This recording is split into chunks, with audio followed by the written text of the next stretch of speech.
पाण्याच्या संदर्भात एक सीआर पाटलांसोबत एक अत्यंत महत्त्वाची बैठक झाली।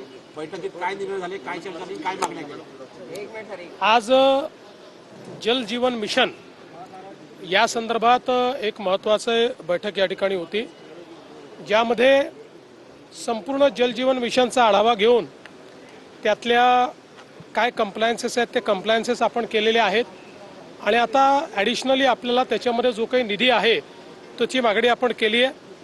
आपल्याला केंद्र सरकारने आश्वस्त केलं आहे की यावर्षी 75% जास्त ज्या स्कीम्स आपल्या पूर्ण झाल्या आहेत त्याच्याकरता आपल्याला पैसा मिळणार आहे। 50 ते 75 वाल्यांकरताही पैसा मिळणार आहे। जवळपास 6800 कोटी रुपये हे आता केंद्र सरकार या योजना पूर्ण करण्याकरता आपल्याला देत आहे। त्यामुळे मोठ्या प्रमाणात आपल्या योजना कंप्लीट होतील। त्यासोबत 100% ज्या गावांचं काम झालं आहे त्याचं सर्टिफिकेशन करायचं आहे, ज्या ग्रामपंचायतींचं झालं आहे त्याचं सर्टिफिकेशन करायचं आहे, ज्या तालुक्यांचं झालं आहे त्याचं सर्टिफिकेशन करायचं आहे आणि ज्या जिल्ह्यांचं झालं आहे त्याचं सर्टिफिकेशन करायचं आहे। तर आमचा प्रयत्न असेल की तालुके जिल्हे याचं सर्टिफिकेशन झालं पाहिजे, या दृष्टीने आम्ही त्या ठिकाणी प्रयत्न करू। यासोबत काही राज्य सरकारच्याही अडचणी होतात त्या देखील आम्ही त्या ठिकाणी मांडलेल्या आहेत। सोबतच जे काही प्रधानमंत्री कृषी सिंचाई योजना आहे त्या अंतर्गत आपल्याला ज्या काही स्कीम्स त्याचाही आढावा आम्ही घेतलेला आहे आणि त्यातही अधिकचे जे काही पैसे आपल्याला पाहिजे आहेत ते पैसे आपण त्या ठिकाणी मागितलेले आहेत, त्याची सकारात्मक चर्चा झाली आहे।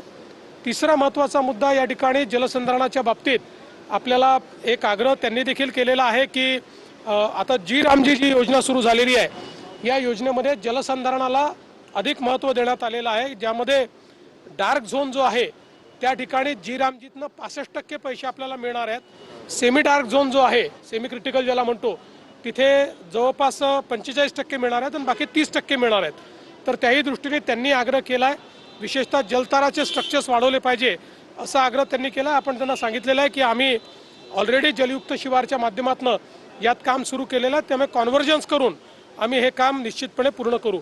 चौथा महत्त्वाचा मुद्दा नदीजोडचा आहे। त्या ठिकाणी नदीजोड प्रकल्पाच्या संदर्भात आपले जे प्रस्ताव आहेत ते आपण त्यांच्यासमोर मांडले। त्यांनी सांगितलं की CWCचा क्लिअरन्स करून हे प्रस्ताव आमच्याकडे आल्यानंतर आम्ही सकारात्मक याच्यावर विचार करू।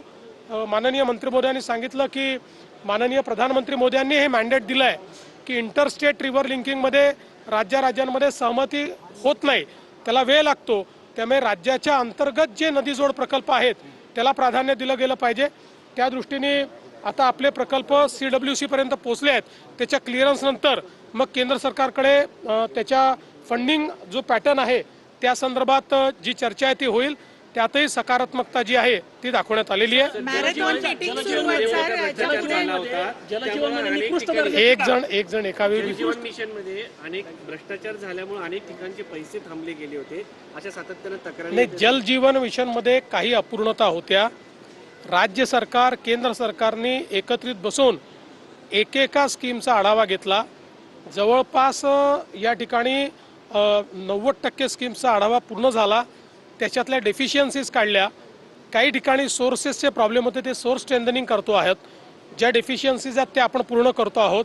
त्यामुळे आता जे काही काम पुढे होत आहे ते सगळं क्वालिटीचं करायचा पूर्ण प्रयत्न आपला आहे। जे निकृष्ट दर्जाची कामं ज्या कॉन्ट्रॅक्टदारांनी केलेली होती त्या कॉन्ट्रॅक्टदारांवरती काही ती कारवाई सरकारनं त्या ऑलरेडी त्या संदर्भात कारवाई सुरू झाली आहे। सर मॅरेथॉन मीटिंग सुरू आहे, यानंतर पुढे कुठे काय? आता आमची गृहमंत्री साहेबांसोबत आपल्या